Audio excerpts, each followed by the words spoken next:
Because I had an awful experience with electric battery powered trimmers. The gas trimmer was definitely what I was set out for. I was like, I need to find something that's gas. And this Husqvarna is absolutely awesome. It does come with a small little container of oil.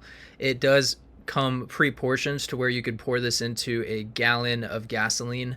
So that's the exact ratio that you need. Then you're going to pull the blue lever on the side. That's the choke. Then you're going to prime it 10 times. That's the button thing that you press on the left side to prime that a few times. And then you're going to go ahead and pull on the cord to go ahead and start up the engine. Then you're going to release the choke once it starts. And it is sensitive. So obviously if you pull on it harder, then it's going to go a lot faster, a lot stronger. You're going to be able to cut through grass easier.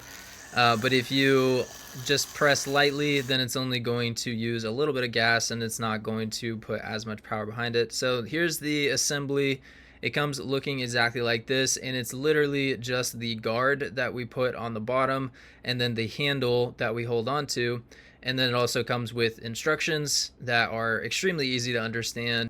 But first of all is the guard. They have this like metal latch down at the bottom near the head that you can secure the guard to. And there's a slot for you to go ahead and put a screw in. They give you an Allen wrench. And so you can go ahead and secure that on. Then you might want to go ahead and put in the actual spool of weed eater string. And it comes pre-wound like this. But obviously once it runs out, it's super easy to actually refill.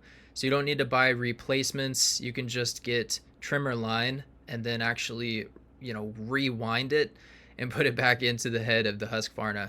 So again, so much better than the electric trimmer that I was dealing with previously. The design on it is just simpler. That blue button there, I can press it and then I'm able to get more line from both sides. It doesn't run too hot either, so I was worried about maybe if it was running for a long period of time, if it's going to get super hot. It does get warm, but not hot enough to actually, cause any sort of concern. It does run a little bit louder, and the handle has started to get a little bit loose, so I may have to swap out the screw or figure out a way to secure that. But overall, it definitely still feels like an upgrade.